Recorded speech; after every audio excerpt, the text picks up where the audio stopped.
All right, CNFers, you know I'm not one for advertisements on top of the show. Not usually. I don't actively court them. I only do them for cross-promotional purposes. But this is something of a house ad, if you will. This show takes a lot of time, and part of what keeps the lights on here at CNF Pod HQ is if you consider hiring me to help you to help edit some work of yours. A generous editor helps you see what you can't see.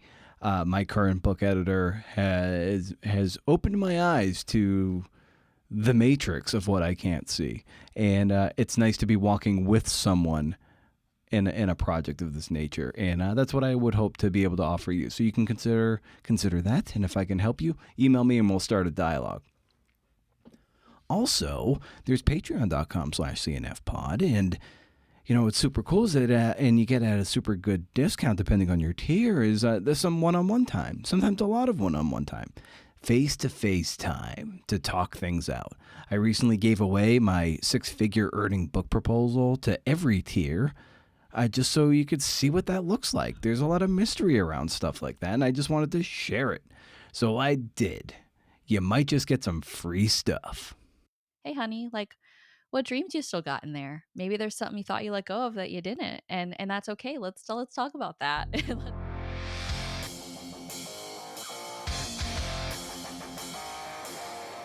To be clear, CNFers, Issa was not calling me honey. This is the Creative Nonfiction Podcast, the show where I speak to primarily writers about telling true stories. I'm your host, Brendan O'Mara. You got a fucking dart in your neck. Issa Adney is here. She is a force, dude. Okay, but listen, this show started in 2013, right? And it was kind of erratic through 2016. It was like, okay, I feel like recording a pod and putting one up, and then months might go by and do another one, whatever. There's a fundamental reason the long-form podcast got like 95% of the nonfiction interview market share around that time. You know, they had just started a few months before me in 2012, and I finally committed to making the show weekly in January of 2017. And in that span, for instance, in that year 2017, Susan Orlean made her first appearance, and that's when Issa caught wind of the show somehow. And she was one of the very first listeners to reach out and let me know that the show was helping her out.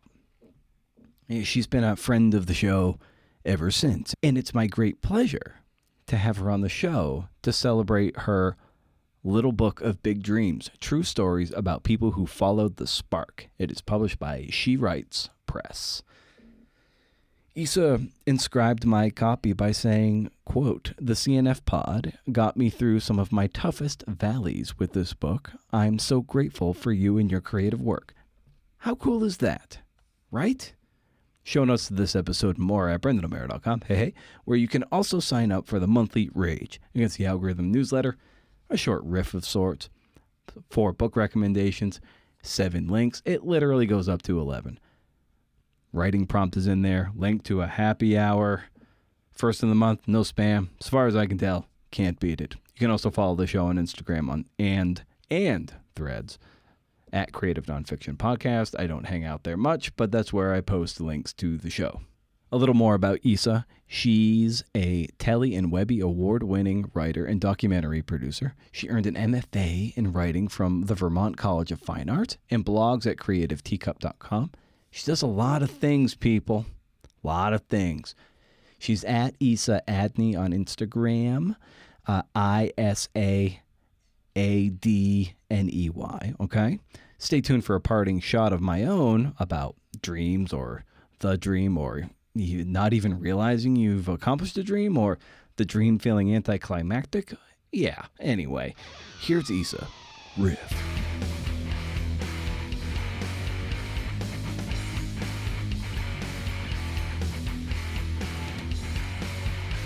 It was a 9-year project, so having it come out last November has been honestly such a relief. I'm just so glad that it's out. and that it's over. And while I do want to write other books in the future, I'm, in a really interesting space right now where I am trying to rest.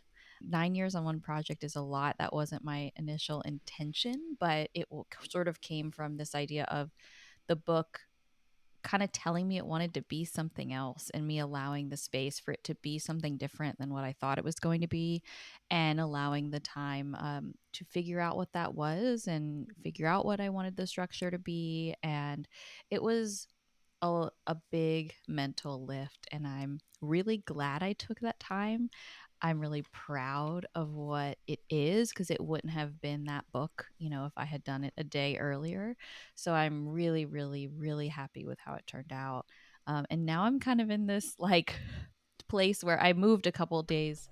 I graduated my MFA after the book came out, and then I moved literally 3 days after graduation. So I'm looking at boxes right now. So I haven't been like writing for a couple months. I mean, I write for my day job, but I haven't been writing outside of that, and that's with intention. I'm trying to kind of take a break because the book was such a crazy lift, but I'm still enjoying that after effect when people send me a review or send me a comment on Instagram, or having conversations like this has been such a joy, because I honestly don't think I've taken the time yet to fully appreciate that it's out and that I did it, because it happened and then so much else happened in my life right after. But yeah, it was a long journey. Maybe give us a sense of what your initial vision of the book was, and then over the course of those many years, what the book then started to tell you what it wanted to be. Yeah, so I my first book was a nonfiction book, but it wasn't, I'd say, like a book where I was focused on craft at all. It was more like a self help informational book for community college students. And I wrote that in my very early 20s back in 2012. And I was very familiar with that world of books. And so I think when I set out to write this book, I imagined it more of a self help kind of book where I interviewed 120 people for the book about a dream come true. And I thought the book I was going to write was going to be more in the self help genre, where it was kind of like, here are the patterns and the habits of people whose like dreams have come true, and here's how you can kind of do that too. And their stories would maybe be weaved in as anecdotes, and it would have been more in that genre of book. And that was sort of where my head was at back then. As soon as I'd say halfway through the interviews, I started to get in touch with who I was as an artist.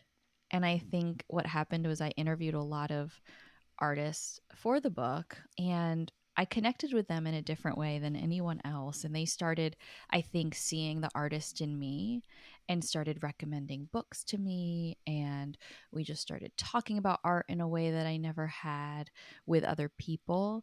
And I think that evolution kind of began, and I started to uncover the writer with a capital W inside of me that I had never fully acknowledged, and the artist inside of me that I'd never fully acknowledged. And so I think that started to happen. And then when I finished all of the interviews and I was sort of going through a lot of this evolution, I realized that I did not want to write a self-help book about dreams. That sounded terrible, and I felt like I absolutely couldn't do that, because it is not a step 1, 2, 3 process. It's so nuanced. And that when I realized that, I realized, okay, well, but now what? I wanted to do something more artful, more where the reader got to interpret the stories themselves more, and where the stories also got to just be what they were, and that people could see the beauty in them as I felt when I did the interviews.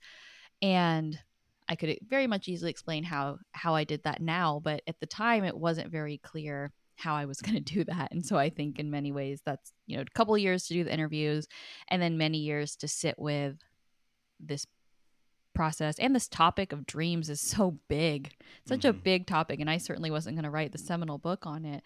So it was also trying to get it smaller and smaller and smaller, and understand what I had to say and how I should say it.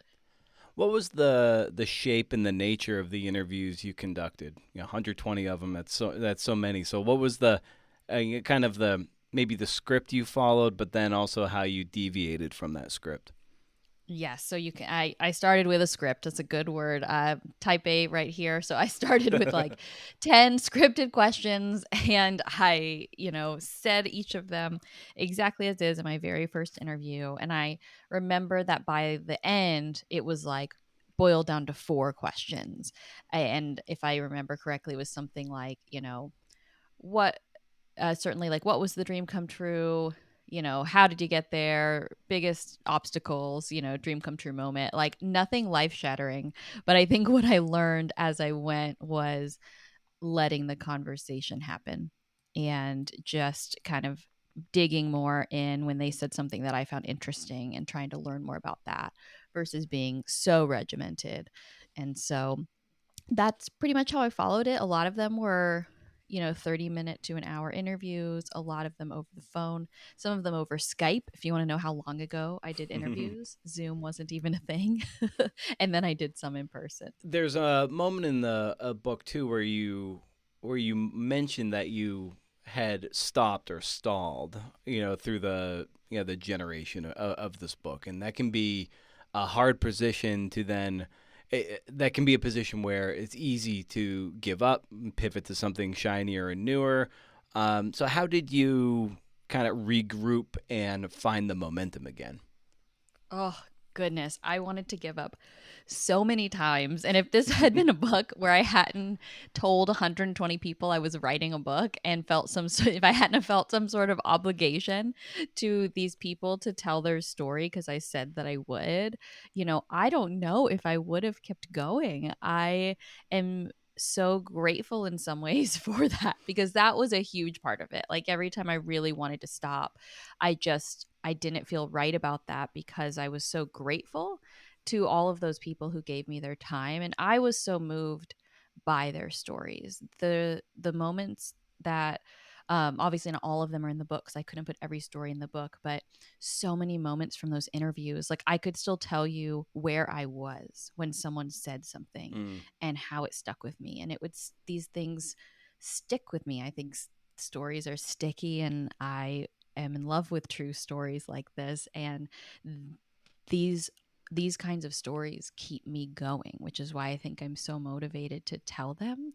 So while the stories weren't written down yet, they were inside of me and they kept me going. Not only the sense of obligation of, oh, I told them I was going to do it, so I feel like I don't want to not do it, but also I think I was so moved by so many of the stories that I just thought, oh, well, that part's still there. And so I think if I feel that, someone else might. And then I mentioned this in the intro of the book.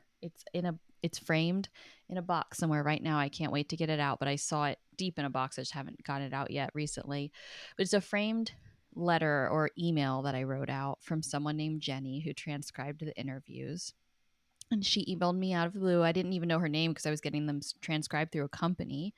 This is, pre AI, and real people were transcribing these interviews. And she found me and emailed me and said, listening to these interviews about people going for their dreams is inspiring me to keep going towards mine. And she told me a little bit about her story. And I wrote that out. I on a piece of paper in pink marker. I taped it to my wall, and that honestly was that played a huge role in helping me not give up all of this time, and remembering how it affected me, and remembering, okay, the interviews alone affected this one person. And so let's keep going because it could affect a few more people, even if it's just a handful. And to me, I think what's something that's always motivated me as a writer based on what happened with my first book is the way it brings people into your life. For me, that's always been a huge motivator. My best friend, literally, why I was 1 minute late to this call is because my best friend is about to have a baby today. Oh wow. And I wouldn't know her without my first book. My first book is how we connected. And when I was also struggling with this book, I thought, well, my first book brought me my best friend. So, like, to me, a book doesn't have to be a New York Times bestseller or even sell a ton to like not be this incredibly valuable thing in the world. Maybe it's to one person, or maybe it's even to the writer, or the kind of people it can bring into your life. So that kept me going. That's a good point to underscore. A lot of people might get into, writing or filmmaking or whatever it is, some creative endeavor, and because they have this a highfalutin idea of what it means to, let's just say, be a writer, and that could be they're attaching too much of that process to those outside metrics like bestsellerdom and uh, reviews in prestigious newspapers or magazines, and ultimately that to the vast majority of people taking up the pen, it's just not going to happen for them. So how have you Right. kept your I don't know your North Star true so that you're like, okay, this book might not be a bestseller, but I also made a best friend because of my first book. Exactly. And that's something I thought about, had to think about a lot, because of course, I mean, maybe not of course, but I'm a type A big dreamer. When I wrote my first book, I remember thinking my big dream is to be a New York Times best-selling author, right? Because that is what I had seen, that had inspired me. And I'm thankful for that. And I think, it's great. I do think it's great to dream big, and when it's not working for you. I think there's a point where you'll know yourself. I think dreaming's very personal, and for some people dreaming big works. For some people that is crippling and they need to dream small, and for some people it changes all the time. And I'm really grateful for the big dreams in the way that they've spurred me, and I'm really grateful that they exist, because we need people to also break barriers and go for those things, and so that it's not just the status quo. And I certainly, that was something that motivated me when I first started and was very young. And of course I would love that now. That would be great. But of course, as you go along, you learn what's in your control and what's out of your control. And honestly, even the more that I learned what could be in my control to get me closer to that kind of, even getting the possibility of that kind of thing, some of those pathways weren't actually for me. I realized they weren't actually the route I wanted to go. And so I had a lot of moments where I had to really consider, what is this what is this really about for me? What do I really want? Do I really want, that kind of author career, to be a New York Times bestselling author, to have the reviews? There's no guarantee no matter what, but here's the things you could do if you want that to be likely. And I, had a lot of times where I just realized, I don't think that's actually the most important thing to me. And if that's the only thing that comes out of it, I don't even think that's worth it when it comes to just all the things I was struggling with at the time. But when I would think back to, what did I love about my first book? And it was, that one book signing where you talk to 30 people and they tell you their story. It was meeting my best friend. It was, I just got an email a couple weeks ago about someone who read my very first book over 10 years ago. And for me, I realized it is actually that impact and that connection. And that's the part I kind of can control, in a sense. It's like, as long as you make it and do something to get it out there, the likelihood of at least a couple people checking it out you can make that happen, I think. And I think at the end of the day, the more I engage with art myself, especially from artists who maybe aren't super well known, right? But someone who makes something beautiful on Instagram, and maybe they have, 20 followers, but I see something and it really meant something to me. It reminds me that I think sharing work matters. And I think if you feel compelled to do it, I'm just so grateful for all the people who do that and who don't let the lack of external validation stop them. And so it kind of sometimes feels like my way to pay it forward as well. Yeah, external validation is tricky, especially when you don't have a crystallized vision of what that looks like for you, and then you kind of get into the compare and despair trap. And how have you navigated those murky waters of trying to kind of stay on your path? Yes, because you see it all the time on, if you're Yeah. on social media, which I am. It's like, I'm always aware. I've never been a jealous person. Sometimes I'd say I have felt jealousy more as I've gotten older, it's like the first time I felt that emotion, but I interview creatives and artists for a living, and so quite a few of them have mentioned this idea that like this how you can use jealousy and sort of notice it and reframe it and think, okay, what is this telling you about you? What dreams do you still have that maybe you're not pursuing or something? So I usually use it as a guide if I feel any inkling of it, and I often am very quick to like think about how happy I am for that person and try to reframe it and be like, wow, that's so cool. Like that, it's so great that that exists and that's happening, and like look, that means it's possible. So there's that mental shift, and then if I ever do feel that comparison part, I usually do reframe it and just say, hey, like, hey honey, like what dreams you still got in there? Maybe there's something you thought you let go of that you didn't, and that's okay. Let's talk about that. Let's think about that. What, you know, and then I try to do some internal work and figure out, is there something that I pretending that I don't want that I really do? And okay, what should you do next to get closer?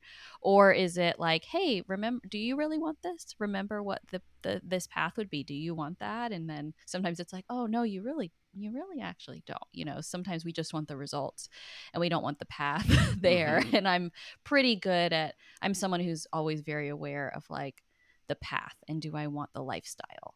And is that worth the result? And so that's something I'm constantly thinking of. So that helps me a lot, that mentality for sure. And just trying to also just appreciate all of the great art and all of the success that people are having out there, and remembering that like that's a good thing and that's something I want for other people. Right. Yeah. And have you watched the show Parks and Recreation that went off the air a while Yes. ago? Okay. There's this moment in one of the I forget if it's like season 5 or 6, but Leslie is about to like close on a house or sign a lease on a house, and she tells the realtor, "It's like I'm gonna sign the lease," and the realtor is like, "Okay," and she kind of just stands there. She's like, "Oh, I thought that would be a little more, I don't know, exciting, a little more pomp and circumstance." And so then Anne plays some music, and they start dancing like crazy. Blah blah blah. Point being, whatever our dreams or our goals are, like if we accomplish something, if send a full manuscript to an editor, it's often it's quiet. It's very Mhm. anticlimactic. And even though you accomplish something, you're still you. And how have you navigated that headspace of, you feel like there should be fireworks going off, but instead it's just like, oh, I just made an attachment and sent it off, and well, that's it. Yes. Totally feel that. And I think something that's interesting about the fact that I've interviewed, I think, almost 200 people at this point, most of creatives and artists, and almost everyone, you know, it's about they're accomplishing something in some way, because apparently that's something I am very interested in the journey of it. So I am super, super aware of that phenomenon, I think simply through the act of interviewing people. And so I was kind of prepared for it, at least with this book. Like I knew it wasn't going to be like, wow, you know. Some dreams do have those insane moments. I got really into wrestling, for example, in 2020, professional wrestling, and they had this like documentary series on their app at the time. And I watched all of these documentaries about these wrestler journeys because they are dreamers, that's for sure. And in this case, every all of their dream came true, and a lot of them would have this like insane dream come true moment where they're like winning a belt at WrestleMania, and like thousands of people are cheering for them. And you know, the Oscars just happened at the time we're like talking, and Yeah. those are like those moments. So some people do have those like fireworks moments. Some dreams do come with that, and from what I've heard from people I've talked to, it's truly an incredible experience and an incredible feeling. But not all dreams or accomplishments, you know, have that. But what I love about the Leslie Nope thing that you said is that they made one for themselves, and her friend made one. And I freaking love that. I have a bad memory, so I don't remember that exact moment, but I could picture it. I could picture them dancing. And I think that's really beautiful. And so I tried to create it for myself, and I did. So I'm an introvert, so I did not want to have a book launch party. And I decided, well, like, how do I want to celebrate this 9-year journey? Because I know if I do nothing, it's just going to be nothing. It's going to be a nothing day. Yeah. The day the book comes out, it's just going to be an Instagram post, right? Like you said, and then I'm still me, and that's it. So I decided to book a trip to Disneyland. I thought that would be kind of cheeky and fun. Like, what do book came out after 9 years. What are you going to do? So I went to Disneyland and I brought my book to the Disneyland castle and took some pictures there. And I thought, okay, I'm going to celebrate there and make it a thing. And so that was really special. And what happened was I made my husband take pictures of me with my book in front of the Disneyland castle. And afterwards, this couple came up to me and they were like, hey, we saw you taking these pictures. Like, are you the author of that book? And I was like, oh, yeah. And they were just like, wow, that's amazing. And they were like, can we take a picture of the book so we can buy it? And they used the word author and they treated me like I was somebody. And that to me was, I remember I was like, all right, I'm good. That was my moment. I had it. And of course, couldn't control it completely, but like I did something. And so I also think you can, if it's something you want, like you can create it. And I think we should. I think we should celebrate those things. I'm really bad at doing that. And so I was really proud of myself for like making something of it, because I think it also feels really good and feels really full circle, and then sort of helps motivate me to keep going and do another thing, because otherwise it can start to feel like, okay, nothing I do matters. Or maybe that's just me. And they said, so we can buy it. Like Yes. that. Not like, oh, I'll try to borrow it from someone. Or do you have any free copies? Or I'll look at my library. That's all well and good, but we still need people to buy the damn thing. Yes, that helps a ton. I wanted to talk a little bit about this idea of like dreams versus like goals and achievement. Because sometimes we associate, you dream to have a book, but is it more? But that's kind of fleeting. But maybe the dream can be like, I want to be, an author who routinely publishes books, and then goals along the way are like making sure you hit those milestones to, make that dream come true. So maybe you can just kind of, expand on that a little bit about dreams and then versus goals and achievement. Yeah, I think in some ways it's so personal. I think what one person could think of a dream, another one could think of the same thing as a goal. I think it certainly depends on every person and sort of what terminology just like resonates with them, which I think is why I couldn't write the book I thought I was going to write. Because if I was going to write that first book, I would have had definitions, right? Here's a dream and here's a goal and here's an achievement and here's the difference. And the deeper I got into it, the more I realized like I couldn't do that, because I think this is so personal to every person. So I could only probably speak to me. And like, I think for me, a dream is something that for me is very like heart centered. And it's something that I feel. And often for me, a dream is something that like won't just like go away, because sometimes I want them to. And I feel like those for me are the dreams, the things that like keep showing up, even when I'm like trying to say like go away, that sounds scary or hard, or no thank you. Those to me anyway, like that's how dreams feel to me. Whereas I think some goals stem from them, perhaps, but I think for me, goals are feel more head centered, and not in a bad way at all. But I guess that's how I would think of it: dreams, heart, goals, head. And often they can be linked for sure. But then there's also like this whole, you mentioned the word achievement, which I think in the beginning of the book, I talk about the Harvard doctoral rejection that was the kind of started the book in some ways. And I think in some ways I called that like a big dream, but it was more of a big dream, capital B, capital D, in like a societal sense. It was like, this feels like a big dream, but was it mine? Was Mm. it coming from my heart? Not really. In hindsight, it was more achievement oriented, of, okay, this will external validate, give me external validation. This will help me in my career. And I don't think any of that is inherently bad.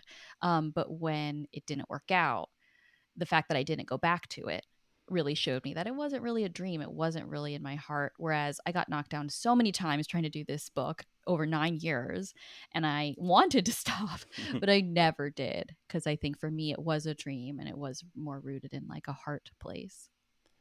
To what extent did the people you spoke to, and even you can probably speak to this through your own experience as well, had to wrestle with this idea of delusion to see a project through, to see a dream through? 100%. And I think when I think about everyone I've interviewed and what they all have in common, I think it's honestly a little similar to what I just said. It's like sometimes even you're like, yeah, this is crazy. Why? Well, let's stop. This is like, this isn't too much, or this is crazy. And then you just kind of can't. That's something I've certainly noticed, is that I don't think it's this conscious, like, okay, I'm going to just go into my own world and be a little crazy. I think it's sometimes you even see like, well, this is like kind of delusional, but you know what? Like, I can't stop. Like, I see it, and or I just need to see it through. And there's some sort of thing that's like driving you forward. And a lot of the times I think the ones that really work, they are coming from this place of heart, and this place of like, I really, really, I just can't not do it. I can't stop thinking about it. And so I think that powers a lot of people through, who I've talked to, at least, where it's just they just can't let it go, even sometimes when they want to, and when everyone else is telling them to. And sometimes I know one of my favorite books by Seth Godin is The Dip, and that book is about basically strategic quitting. And maybe some Yes. people stick with things a bit too long. Have you had experience with having to abandon a project and the relief you found from it so you could jump to something else, or certainly some of the people you spoke to, that maybe quitting something was actually the best thing and then moving on? Yes, I love The Dip. Can still see a copy of it in my office, where I lived in San Diego when I was like in the middle of this book. So I loved The Dip, and often was like, okay, is this the thing I should quit? I know it's Because, awfully tempting. Yeah. yes, very tempting. But I I definitely am a big believer in that book, and I love the idea of quitting it when it's right. And I think, when I mentioned the Harvard thing, like, I knew, okay, if this was really my dream, if I really want to do this, like, apply again. That's what everyone was telling me. People who had helped me apply the first time, alumni, one of the program directors was like, please apply again. Other people were telling me some people applied 3 times and they got in. And I think for me, that was certainly something that I was like, oh, okay, yes, if I really want this, this isn't closed off. It feels closed off to me in this moment where I got this rejection letter. But once I got some time past the emotion, it was like, this door isn't closed. Do you want to go? Do you want to do this? Go apply again. Go, you could do this. And I did explore that option. I did some volunteer work at a place that I knew would help me learn a bit more about what their specialty was at Harvard, because I was more community college focused. They were more K-12 focused. So I kind of knew it was a long shot anyway. So I kind of did some K-12 work to see maybe need to get more experience in this area if I want to be in this program. And I kind of realized, not only did I not want to go to Harvard, but I realized I don't think I want a higher education career anymore. I think I want to be a writer. And so that was certainly a moment for me of a huge quitting and a huge pivot. Like, I had this whole business, I'd invested, quite a few years in this higher education path, and I completely left it behind to do something else. And I think there was a tremendous relief. There was, of course, a lot of panic and fear, but I felt like it was the right thing to do. And I remember that feeling. And I think every time I tried genuinely to quit this book, I I didn't get that relief feeling. It was a different kind of, it was like a temporary, like, yeah, it would be great to not have to do it anymore. But then there was this other feeling of sadness that felt like grief that wasn't the right kind of grief. Like it wasn't like a letting go grief. It was kind of like, oh no, you're not really ready to quit this, even though you kind of feel like you want to. It's more of a survival mechanism, fight or flight, right? Versus like this, yes, it's time to move on. When you made that conscious pivot to want to be a writer, what take us to that moment and that what you did to start putting that in motion. So after the Harvard rejection, I read The Alchemist. I was always a reader. I was always a writer. Like I was writing for a zine in high school. I would Nice. submit these nonfiction pieces to this magazine for teens, and I got published. My mom probably still has them. So English was my best subject. Anywhere I went, I would write. Like one of my first jobs as a teenager was at a gym, and I would write these newsletters, email newsletters, and I would write these like nonfiction story metaphors in them. So it was always there. I majored in English. I thought I'd be an English teacher when I first started. And then I had a Brit Lit class and I just hated it. Hated British literature. No offense to the subject itself or the works, but whatever we read, it just wasn't, I didn't connect with it at all. I really disliked literary criticism. And I looked ahead at the major and I thought, oh, if this is what this is, it's not for me. And I did a communication studies major instead, which in hindsight was a lot of nonfiction. It was a lot of looking at culture and looking at people and metaphors there. And that's the kind of writer I am. I'm a nonfiction writer, and I had no exposure to that when I was young, none at all. And so it started with reading The Alchemist because I was always a reader and I always went to books. And when I read that book, it was just to bring me some comfort after this Harvard rejection and trying to figure out, like, what are my dreams? What am I going to do next? And after I read that book, I just got the idea to write a book. And through that process, I realized my first book was about community college because that was what I knew at the time. I kind of was like, oh, I don't think actually higher ed is the thing I want to lean into. I actually think it's the writing thing. And that just happened to be what I wrote about because that's what I knew at the time. And then the really big change, which is one of the reasons I found your incredible podcast, was when I was stuck with the book, my husband recommended the movie Adaptation. He was like, there's this movie and it's about a guy being stuck on structure. He's like, so I think you'll like it. And he goes to a Robert McKee seminar, which I had been to a long time ago. So I thought, okay, let's watch that, and loved it. And I had never heard of Susan Orlean at that time. This was a long time ago, but she, of course, is this character in the movie, slightly fictionalized at the end, but also based a little bit on who she is in terms of being a writer. And I have an essay about this on my blog, Creative Teacup. But essentially in the movie, there's this scene where she's following the guy she's writing about in Florida, where I live, which is very, made it hit different, I think. She's in the mud following this guy that she's writing about. And her job was to write about this guy. And I always explain it as something inside of me, like standing up, because that's how it felt. And in my mind, I stood up, I was sitting on the couch and then I stood up. I mean, I doubt that happened, but like that's how it feels in my mind. It was just this absolute revelation. Wait, what? Someone follows someone around and writes about them? That's like all I want to do that. And that coupled with I read a profile in Vogue. It was probably one of the first profiles I'd ever read by Jada One, and it was about Taylor Swift a long time ago. And you really felt like you were in the room in a way that I'd never read before. And so I think that's when I really started to discover who I wanted to be as a writer. I found the writers who I wanted to learn more about. I profiled Jada for my own Creative Teacup blog. I ended up, interviewing Susan Orlean last year. Oh, nice. And so that they are definitely my inspiration. So it was getting just more exposure to the kind of writing that I love that I just hadn't had exposure to until a little bit later in life. And then just doing it myself and starting my own blog and writing as much as I could. I think that underscores something pretty important, is that you just took the agency yourself and reached out to the people that inspired you to shine a light on them and to also glean some insights from them too. You didn't wait for anyone to give you permission. You're just like, I'm going to take this, and then you're going to practice by interviewing them and doing the writing.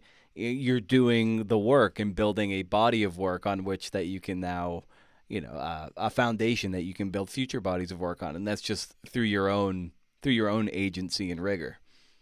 Yes, and that's what I got so much out of from the book. And I think that was one of the themes that at least I took away was how much people took things into their own hands. How, I mean, they all heard no so many times, and how many times they just did it themselves in whatever way they could, whether it was starting their own thing or just doing it on the side. I think that was a huge takeaway that I got. And so when I realized this, I was still doing the interviews at the time and realized I really want to be a writer and I really want to do this kind of writing like Susan Orlean and Jada. And it was a direct inspiration from the book of that I took away, that I said, okay, well, I'm not going to sit around like hoping Vogue calls me one day to profile someone. I'm going to start doing it now. And I profiled a profiler because exactly why you said, I wanted to learn from her as well. So Jada was one of the first ones. I also profiled a music producer for Hamilton because that was incredibly inspiring to me at the time, and of course still is. And I was blown away at the people who said yes. And I also put some of them in the book as well, even though I profiled them for the blog because I had finished profiling for the book.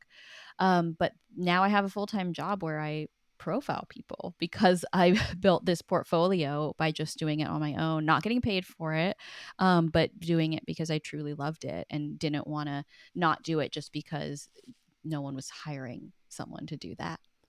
Yeah, no one really cares where you went to school. All they want, like in a query letter or pitch, if you're looking to write a certain story or publish somewhere, they just want to know that you're capable of doing the thing. So sometimes you rely on the generosity of someone who said yes to an interview and be like, even though it's just going to go on your little blog or your little website, and it's not going to necessarily grant them a ton of visibility, but you use that and it proves that you can deliver something. And I think that's really important. It's not like seeking out another degree, though those can have their own utility. It's mainly like if you want to be somewhere and do the kind of work, like just do that kind of work, even if it's on the weekends or at night. So it's just you gotta carve out that turf for yourself. Exactly. And that's where I think the heart part comes from for me. It was just like, this is work that like I want to do like in my heart. And so like yes, it would be nice if I was getting paid for it and if I could, do it in this way that I would love to do. But um I don't want to not do it if I can't. I don't want the like societal economy to determine whether or not I can do this work that like my heart wants to do. And so that was huge, and it's really freeing because then you really feel like you can do a lot. You can follow those little dreams as they come along, as long as you're willing to sacrifice certain things or de-scope in certain ways. And then of course the bigger challenge though is as I get older, especially, I'd say I'm 36, I'll be 37 next year, and so I started the blog when I was in my 20s, and I would wake up early in the morning before work, and do it on the weekends, stay up late, and that's been harder as I've gotten older, just from a pure like energy standpoint and Mm-hmm. mental energy. My career takes more mental energy as you like just advance, and then I also am physically having less energy, so that's been a balance as well. And that's why I'm kind of also in a state of like rest right now and recuperation, and then thinking about what is going to be the next evolution. But it's nice to know that as I get new ideas and also want to explore other things with writing, that I know I can just do it and I don't have to wait. And I think that a lot of that for me came from the book and really empowered me to realize that you don't have to wait for permission. You may not get everything you want, but like there's also a lot you can take into your own hands. In interviewing so many people for the book and then only a fraction of them get into the book, what was the kind of the criteria in your head that made some say pass the audition to get between the two covers versus the ones that unfortunately didn't make the cut?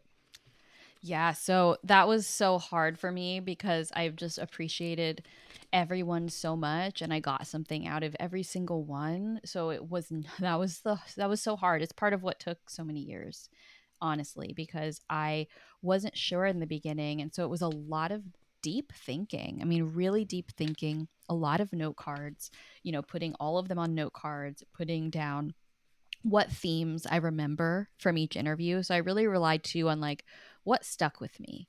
Like what was this story about for me? What did I still remember? And so I would put those themes down and then sort of order them out. And I was also trying to figure out what are going to be the themes in the book. I wanted it to have a structure. I was very intentional. Like the reason one story comes not just in its section, but the reason why it comes before the story after it, like all of that has so much intention behind it. The whole book was made to tell a bigger story. The way I made it. I don't know if everyone will see that, but like I see it and I was very proud of it. And I did that with a lot of intention. So that started, so a lot of the choices that were made were, um, which stories could help me tell that bigger story I was trying to tell, which ones best like illustrated a concept that maybe I did see in a lot of interviews, but like their story just really illustrated it the most. So a lot of it was that. A lot of it was the ones that also had like more of a full story to tell, because the way I did these interviews was thinking there'll be a quote, right, from each one or a mini anecdote from each one. I did an interview with the intention of, I'm going to tell this person's whole story. So that was a huge challenge because I also, not every interview like would have lent itself to being a short story in and of itself, because that wasn't my thought when I did the interview. So I will never do this again. But I've been joking a lot, but I really mean it. Like I'll never do 120 interviews again. I want to do books like this in the future, but I want them to be, you know, 8 to 15 long form profiles, and like everyone will be in the book. That's my goal. But I'm really proud that I was able to still make it work. So a lot of it was that too, of just some of the interviews were awesome, but like we didn't tell their story in the same way that I needed it to do for the structure that I decided to go with. One of my favorite profiles in the book was with Don Hahn, and he and especially the one of his quotes where he was just saying like sometimes it takes a depressingly long time to realize something at some point. That one Yes. strikes with me. I'm a late bloomer, and things come to me far later and on a less expeditious timeline than I feel like a lot of my peers. So that one really resonated with me. I'm so glad it did. It resonates with me now, even hearing it at this phase. I remember it Yeah. resonated to me then, but hearing you say it, and I'm like, depressingly long time. That's so validating because that's how I feel about the 9 years of this book. It's like, Yeah. oh, it was a depressingly long time. I did not want it to take that long, but it's helpful. Why I wrote the book and why I wanted to get it out there is I did find comfort in just hearing from other people and holding on to different quotes in different moments based on where I was in life at the time that I read it. Because I reread this book over and over in a way. Every time I wrote it, every time I edited it, I got something new out of it. I'm so glad you liked Don's. He had a huge impact on me and on helping me keep going on this book. He would keep encouraging me with it when I wanted to give up. And his encouragement that it does sometimes take a depressingly long time, I think helped me at least feel like I wasn't I wasn't doing it wrong just because it was taking a long time.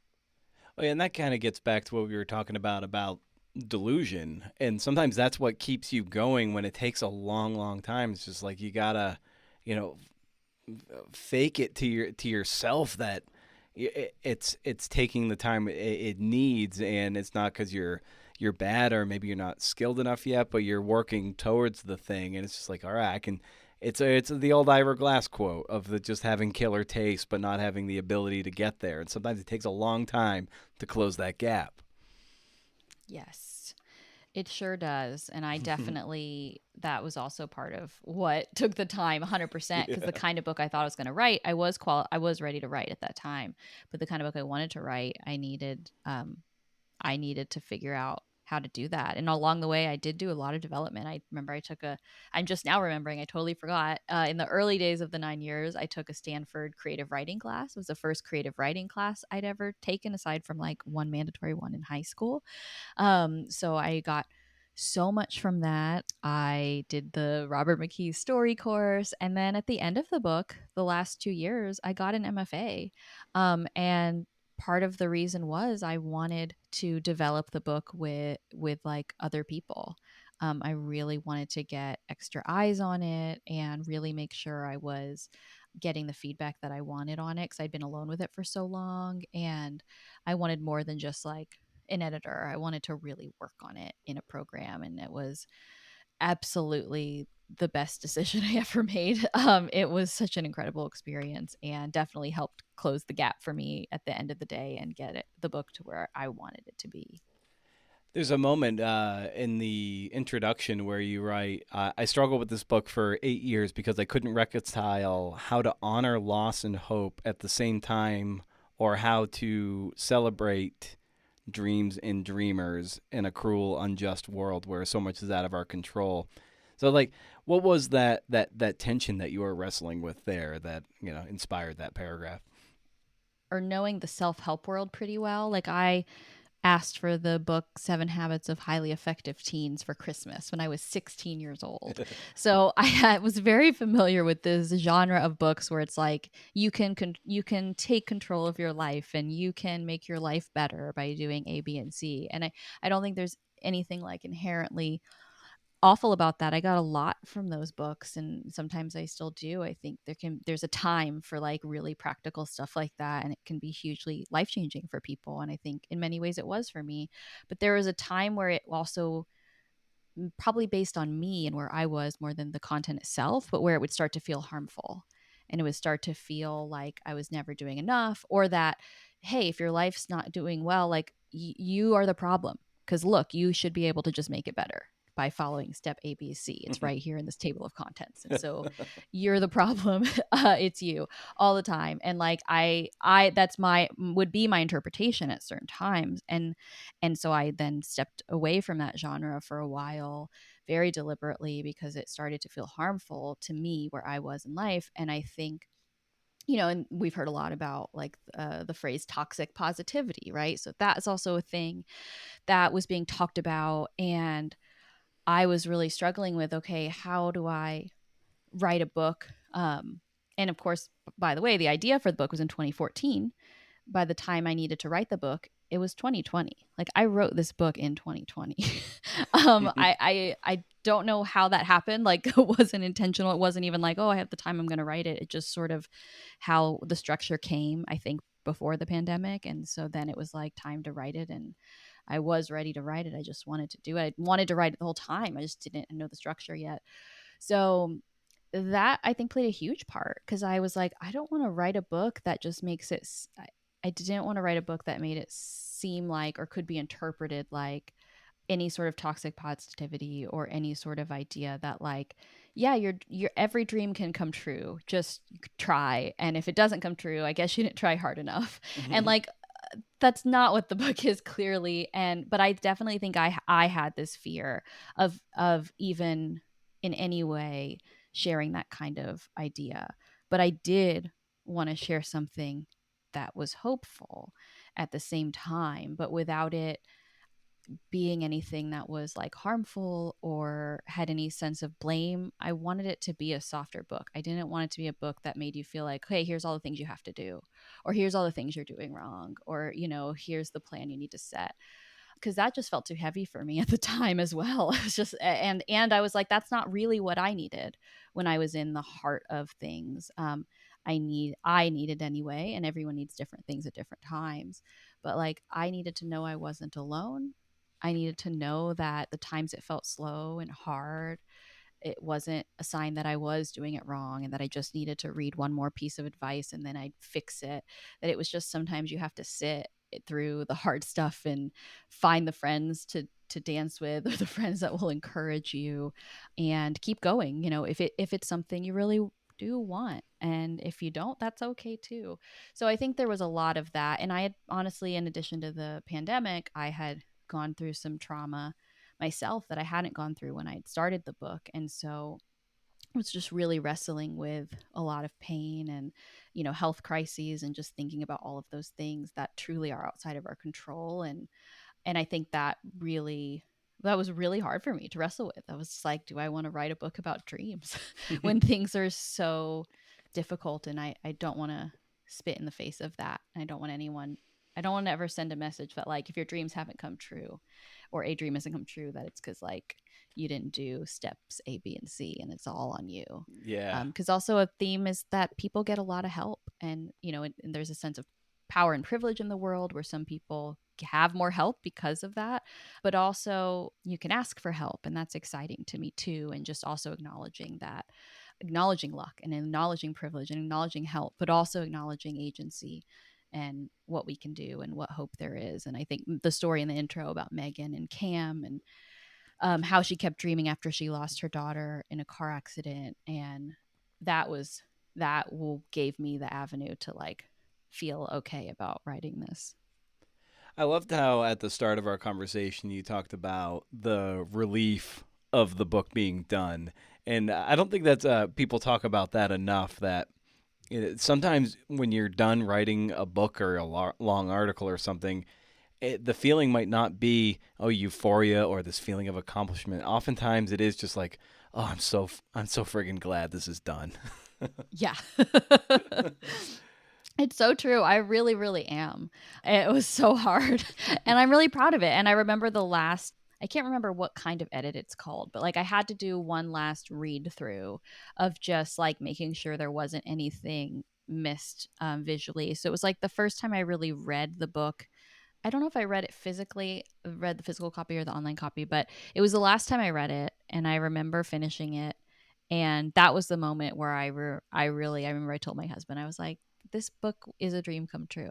Like, this is the book I wanted to write. This is the book that it did what I wanted it to do. And I was just so proud. And so, like, that was the moment where I was like, oh, wow, like, I did it and it's what I want it to be. And if nothing else happens, I'm so proud of that. And so that was a really nice moment that helped me release any expectation for anything that happened after, because that really did feel like enough. I was just so proud.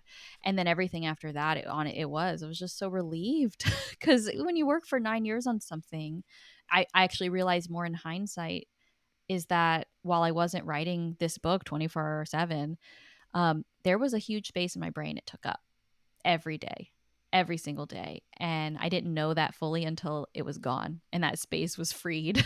And it is such a huge relief. And I am excited to see what will come. Even conversations like this as well help me remember too, like, that I did this and it's out there. And I think those moments still come too afterwards. And what might you tell somebody who, let's say, has a dream, but it, for one reason or another, it doesn't come true, and that can be in. So we see it in sports a lot of the time. Athletes, they blow out a knee or get a head injury, and they're done, and that dream is over, and you gotta somehow dust yourself off and find the strength to redream and dream again. So, what might you say to people whose dreams might be snuffed out, to then try to find a greater degree of vision and motivation after they had the wind sucked out of them? Yeah, I love that. I think it's so important to remember and honor, like, how far you came, however far that was, because most people never start at all, or a lot of people never start at all. So, and I don't say that with, like, oh, they never start, oh my gosh, they're so weak, or they're like, no, I get it. Like, I don't, I think that's okay. Like, I Yeah. get it. Especially some people have so much going on in life or so much against them, but it is really hard to even begin to go for a dream. So I really think we don't do enough to honor however far you get. I was just I was just having coffee with a friend, and she was talking about how she has all of these ideas of, like, she wants to start a newsletter, and she kind of did, but she hasn't written one yet. She also wants to, like, do a YouTube channel, but she hasn't, like, done a video yet, because in her mind it's like, because she's a marketer, so she understands content marketing. So she's like, if I do a thing, I need to, like, do it and do it right and do it consistently and do a YouTube video right, like twice a week, every week for like years and da da. And so we were talking about all of that. And like, yes, if she wanted to be a professional YouTuber and make her living, that would, there's a certain way of going about it. But that's not what she's talking about. She was just talking about having creative outlets, but feeling this pressure to like take it to a certain level. And we just had this conversation where I just found myself saying, it was not premeditated, but I was like, I think there'd be value if you just did one YouTube video and one only. I would like to watch it, and sort of thinking about that. And it sort of made me realize in that moment how much pressure it can feel like to that if you do something that it has to be the New York Times bestseller for it to be worthwhile or for it to be valuable. And same with sports, like you have to go all the way to win the Super Bowl for it to feel like a dream come true or a good career. And again, I think it's fine and exciting to shoot for those things and very exciting for the people who make it all the way there. But I don't think that's the only form of value. And it's really, really hard to remember that. And I think surrounding yourself with people who really love you and actually hearing what they say and taking it in.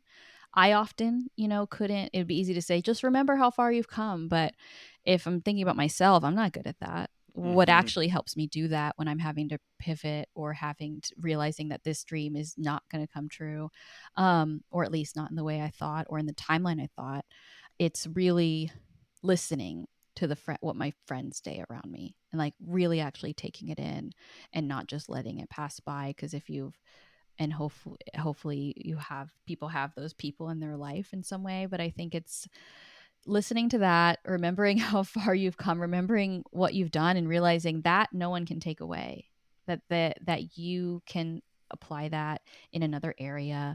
There's also something in the book, I think, about changing your dream or changing your timeline. So I think in some ways when it feels like a dream has ended, to kind of ask yourself, okay, is there a way to change this where it wouldn't have to end? Or is there a way to change the timeline?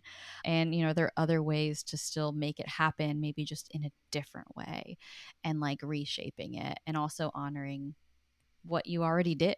Because it's probably more amazing than you think, especially if you're hard on yourself, as I actually think a lot of dreamers are. I know I am. Well, Isa, I love the book, and I'm so glad we got to touch base and talk a little shop over the microphones here. And as I'm sure you know, I love asking guests for a recommendation of some kind for listeners at the end of the show. So I just extend that to you as we bring our conversation down for a landing. What might you recommend for people out there? Well, to anyone who knows me, this is going to be no shock at all, but I have been obsessed with The Last of Us this last year. So it's a video game that was also a show on HBO or Max last year. I came by the show first. I had heard about the game from my brother, and I watched the intro because he said it was one of the best stories ever. So as a storyteller, I was very intrigued, and I watched the beginning of this game, and it was one of the most incredible stories, one of the most incredible pieces of art, to be honest, that I'd ever seen.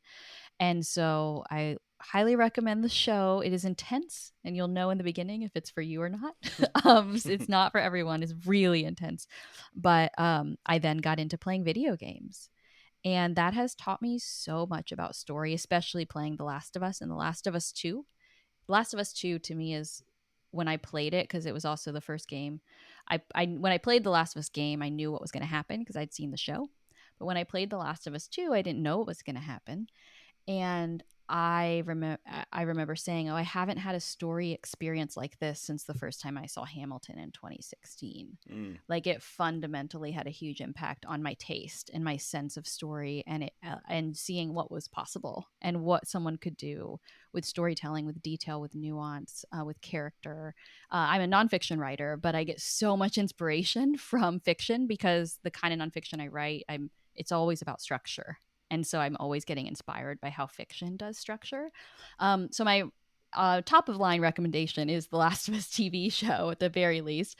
Secondary is if, if you're a storyteller, to look into video games. There's some incredible storytelling there, and I had to take notes to learn how to do the controllers and what did what for the first time I played. But it was a transformative, honestly, experience for me. So I think, and then the third recommendation, if none of that content is for you, is I think it just finding a new medium of story that inspires you, and really diving into it. That's also been a great time for me post a big writing project to be able to invest in it in something that still feeds me creatively, but is also like really fun and has that sense of exploration again. Oh, fantastic! That's wonderful. I like that. I get the same kind of charge out of playing Legend of Zelda games, and I just played Tears of the Kingdom this year, and it's just talk about story and world building and immersive gameplay. It's really cool to sink yourself into something like that. Yes, and the way you feel a part of it, Yeah. and like in it, it just absolutely blew my mind, and I think it's inspired me a lot as a writer. Awesome. Well, Issa, this was wonderful. So thank you so much for the work you've done and continue to do, and thanks for carving out some time to talk a little shop. Thank you. This podcast got me through a lot of those hard times when the trauma I was experiencing due to like family health crisis. Your podcast was what I listened to every time I went to the gym, which I went to a lot during that time to relieve stress. And these interviews and the way you talked about writing and the writers you talked to, it brought me a lot of comfort, and it also made me feel connected to the writing even when I wasn't writing. And it made me feel connected to my dream even when I wasn't doing much because I was in survival mode. So thank you for that.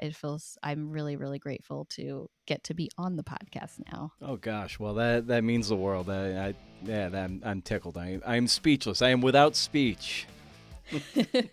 Thank you, Brendan. Wasn't that cool? Like, Issa brought it. She brought the goods, man. Thank you, Issa. Thank you, fair listener. Yeah, it's funny. Sometimes there's a lull in audience or a spike in audience, and right now seems to be one of those lulls. And it could be something of a pod fade. I've heard rumors of pod fade for years, but we just keep showing up and doing our thing. We're here to serve the CNF and audience. Should we pivot to video? Hard no. I don't need that extra editing drama. Also, I don't want to subject me or my guests to being on camera. That's a lot of pressure. Nobody needs to see me. I have enough body dysmorphia without having to edit video of me. Guests are unilaterally relieved when I say it's just audio, like every time. Sometimes I in my confirmation notes I say, well, all we're doing is audio, but sometimes I get an email and be like, this is just audio, right? And I'm like, yes. And every time they're like, thank you. That should tell you something. Tells me everything I need to hear. By the time you get this, I will have had another conversation with my big book editor about some of the bigger problems with the Prefontaine book, and boy, are there problems. I'm close to 200 pages into the rewrite, which is a little more than halfway. I've scrubbed out most of the quotes from my own words, making the narration seem more seamless. I think this is making it more of an authoritative read, and that I'm not outsourcing the commentary to quotes. It's a slog, though, especially converting footnotes and all those citations to endnotes, keyword search endnotes. Am I even doing those right? I think I am, but you never know. Interrogating every page, asking what work is this doing right now for the story. I've compressed 37 chapters into 14 so far. So that should tell you how choppy it was at first. And that was, I think, the result of cutting 50,000 words from the rough draft to the first draft. So it got a little choppy and not quite as, seamless. Maybe a poorly stitched together quilt. So now, given that there's just 14 so far mapped out, down close to 66%, down by like a third of as many chapters as there was, or something. Does anyone have a calculator? Anyway, each chapter has a greater sense of purpose, I guess is what I'm saying. This is the grind, but what of the dream? If you asked me 10 years ago that I'd be writing a biography on a famous sports figure and I wouldn't need a day job to subsidize it and I'd have a $150,000 book advance, I would have told you you're crazy and that, holy fuck, like, that's the dream, right? I'd like to think it's not a one-off, that I get to continue doing this kind of work, but you never know.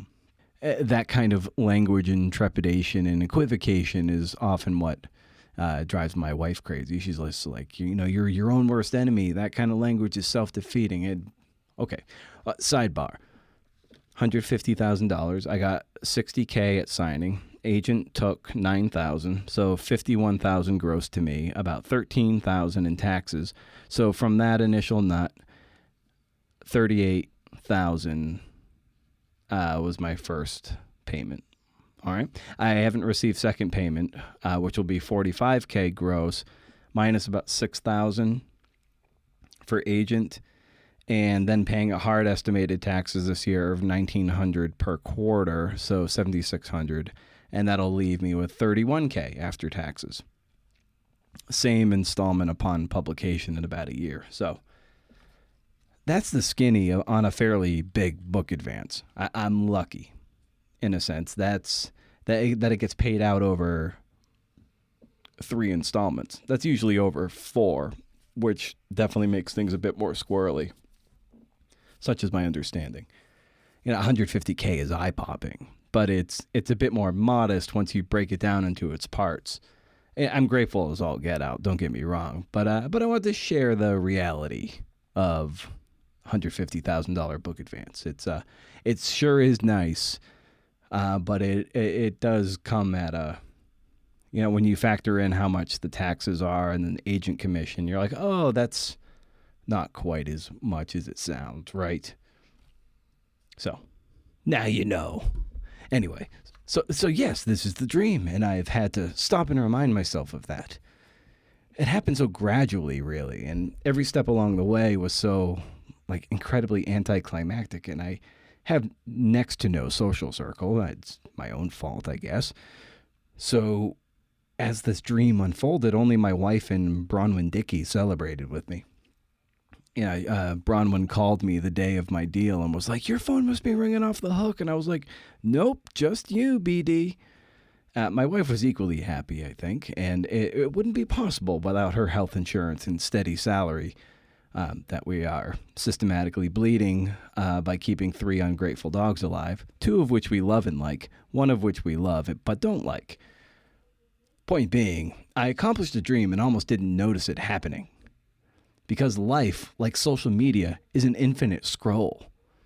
Time very much keeps marching on, man. And you're left with your flabby reflection in the mirror and a subpar deadlift. Speaking of deadlifts, in May of 2020, I deadlifted 405. It's big for me. For a long time, I was so keen on the 405 deadlift, and that's 4 45-pound plates on each side of a 45-pound barbell. I haven't come close to that since, but that's neither here nor there. I hadn't planned on pulling it that day, but I had pulled 365 in a kind of warm-up, and it felt like 300, and I was like, damn, I can easily do 40 more pounds on top of this.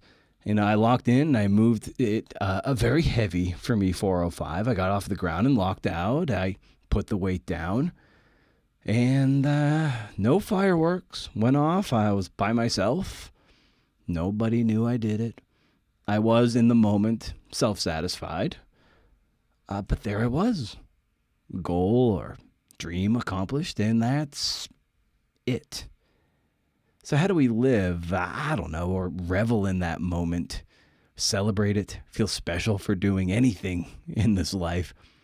I guess it's a need for validation. It's not enough to merely do it. You want everyone else to know you did it too. The very essence of social media. If you don't post it, did it ever happen? And what are we to do of our dreams? We know what to do when they fail because the vast majority of them do. Speaking of that, like my sad baseball career, I rarely take stock in how far I actually made it in a sport that systematically drums it out of you and drums out players. I got pretty far, all things considered. But I never recognized that in the moment. More importantly, what do you do when you actually accomplish a dream or a goal? You know, if I come up with a satisfactory answer to that question, I'll be sure to let you know. It's like that great line from Metallica's song King Nothing. Careful what you wish, you may regret it. Careful what you wish, you just might get it. Brilliant. Because we think that accomplishing the thing will make us whole. It's best to figure out, you know, figure out that wholeness before the dream comes to pass, because the infinite scroll, it doesn't stop, man. So the best we can do is stay wild. And if you can do, interview. See ya.